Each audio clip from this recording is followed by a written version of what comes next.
profecia diz que isso tudo seria preparação, esse tempo do fim é um curto espaço de tempo que antecede a volta do Senhor. E um pouco antes da volta do Senhor haveria uma angústia o qual nunca houve na terra. Quando Miguel se levantar, Miguel vai se levantar do seu santuário, o mundo vai entrar numa crise que nunca houve nesse mundo. Ellen White diz no livro O Grande Conflito que tudo o que nós podemos descrever, nós podemos exagerar. É verdade, você pode exagerar, pode ou não pode? Há pessoas que podem exagerar. Um peixe desse tamanho pode virar uma baleia na boca de um pescador entusiasmado. É ou não é? Eu posso tirar uma foto de um grupinho aqui da Escola Sabatina e mandar para a Revista Adventista e falar 3.000 pessoas estavam na igreja de Richmond assistindo no último sábado. Há pessoas que gostam de exagerar, não é assim?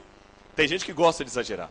Só que Ellen White diz, isto, porém, não se dá com relação ao tempo de angústia. Por mais terrível que eu descreva o quadro da crise que aguarda o mundo, eu não tenho como exagerar essa crise, porque ela será a mais terrível crise que já houve na face da Terra. Você quer ter um vislumbre dela? Eu vou dar para você. As pessoas perguntam, mas pastor, como é que no futuro a sociedade vai perseguir os cristãos? Como é que eles vão aceitar as ciladas de Satanás? É muito simples, olhe hoje. Como Hitler conseguiu convencer um país tão inteligente como a Alemanha a acabar com 6 milhões de judeus? E sabe qual foi o principal argumento de Hitler? Eles mataram Deus. Eles mataram Jesus. O deicídio. 6 milhões de judeus foram mortos por pessoas comuns. Quem matou os judeus não eram pessoas treinadas para matar. Muitos dos generais da Gestapo, da SS de Hitler, eram pessoas comuns, que no domingo estavam na escola dominical, quem sabe até em alguma escola sabatina. Pessoas religiosas. Muitos dos oficiais da SS, antes do Terceiro Reich, eram padeiros, comerciantes, pessoas comuns, que quando Hitler começou a convocar para o exército, foram e em pouco tempo se tornaram assassinos de crianças. Uma vez um homem estava escrevendo um bilhete, havia um conselho da Unesco de educação, e um pedagogo estava falando de educação. Ele recebeu um bilhete, e nesse bilhete o homem dizia o seguinte, senhores, não se ofendam, mas eu tenho cá minhas dúvidas a respeito da educação. Sou um sobrevivente do campo de concentração nazista de Auschwitz. E na minha infância, naquele campo de concentração nazista, eu vi enfermeiros bem treinados dando injeção de gasolina em crianças recém-nascidas. Eu vi médicos diplomados fazendo experiências carniceiras com gêmeos. Eu vi jovens engenheiros construindo chuveiros para matar pessoas com gás. Eu vi jovens bonitos, educados, metralhando a sangue frio mulheres, crianças, anciãs, homens de toda a espécie. Portanto, quando vocês falarem de educação, preparem as pessoas para serem seres humanos e não monstros bem treinados. Uma vez no Rio de Janeiro aconteceu uma coisa que me dá uma intenção de como será o tempo do fim. Você sabe que o tempo de angústia. O tempo de angústia será quando o Espírito Santo perder completamente o seu poder refreador sobre o ser humano. O ser humano hoje, ele só não é pior de natureza porque o Espírito de Deus ainda está segurando os 4 ventos. Usando os anjos do Apocalipse simbolicamente para segurar os 4 ventos. Mas quando esse Espírito sair refreador, as mais terríveis paixões humanas virão à luz. E falando em luz, você sabe que é no escuro que o negativo se revela. Isso é um princípio da fotografia. É no escuro que o negativo se revela. E na vida também acontece isso. Quem já deu aula à noite em alguma escola pública e já teve o desespero quando a energia elétrica acabou por qualquer razão e as pessoas começaram a fazer coisas que a luz clara não fazia. Não sei se vocês já viram essa situação. Uma vez aconteceu isso em São Paulo. A antiga Light teve um blackout que durou 8 minutos. 18 minutos, melhor dizendo. Foram 18 minutos de blackout na cidade de São Paulo, em grandes partes da cidade de São Paulo. Naquela ocasião, foi nos anos 80, as pessoas descreveram que durante a escuridão, o verdadeiro caráter de muitos veio à tona. As pessoas corriam na rua, gritavam desesperadas. Carros começaram a bater uns aos outros, porque o semáforo não funcionou.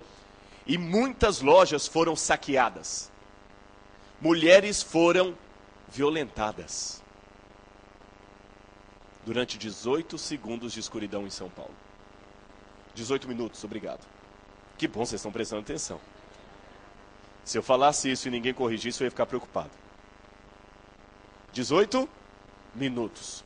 E quando as luzes voltaram, os autores de muitos crimes, como eu digo, saque a lojas, desrespeito a mulheres, eram homens de bem.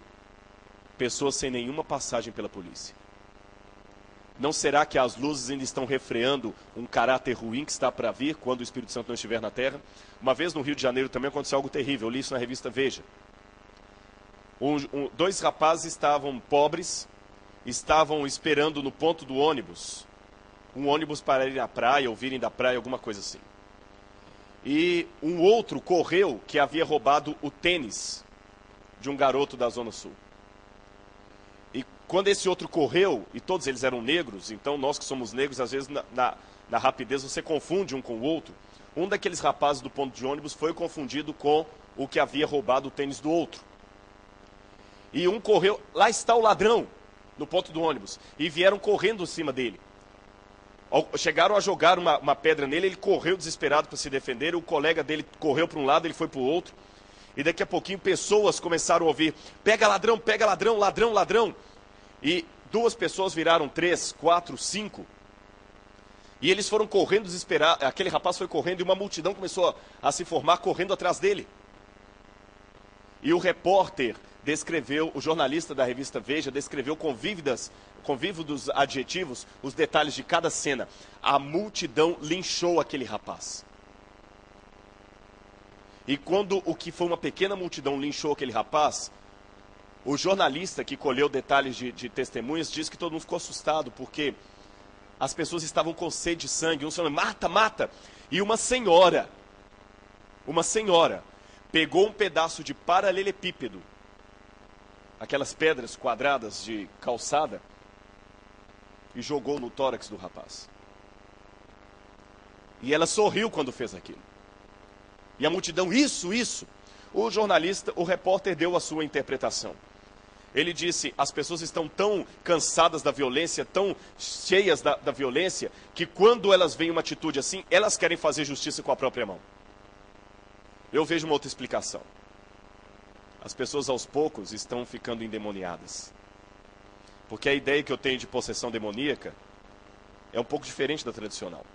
Para mim, possessão demoníaca não é só aquele caso da pessoa ficar babando ou acusando os pecados. Aquilo é uma forma de possessão, é um tipo de possessão. Existem outros tipos de possessão demoníaca que nós nem estamos percebendo. Pessoas que estão trabalhando, estão com a sua voz normal, eles não acusam ninguém, eles não torcem a voz, eles não rolam no chão e estão possessos por Satanás, não percebem isso. Pelo estilo de vida que levam. Eles só não se tornam os monstros que poderiam tornar porque Deus ainda está refreando o caráter deles. Quando o poder do Espírito Santo não estiver mais sobre as pessoas, elas vão fazer o que aquela multidão ensanecida fez com aquele rapaz. Alguns que estavam falaram, depois que eu vi o que eu estava fazendo, depois que eu vi a violência, era gostoso fazer aquilo. Então você tem uma noção do que será quando o fechamento da porta da graça acontecer. Mas nesse dia se levantará Miguel. Quem é Miguel? Se você abrir a Bíblia comigo, aqui no livro de Judas, o livro de Judas não tem capítulos, apenas versículos. Está um pouco antes do Apocalipse. O livro de Judas diz o seguinte, no verso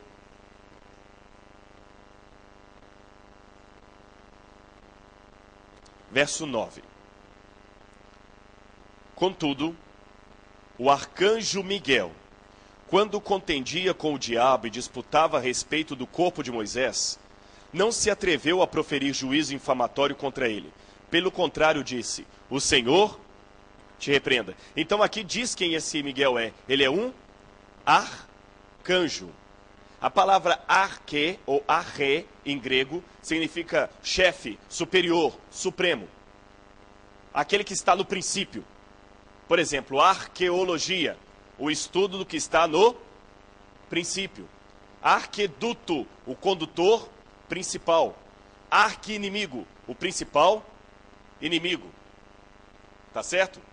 Arcanjo, o principal dos anjos. Então Miguel é um anjo, é o chefe dos anjos. E no Apocalipse conta que esse Miguel, o chefe dos anjos, teve uma batalha com Satanás. Abre em Apocalipse capítulo 12, verso 7 em diante. Apocalipse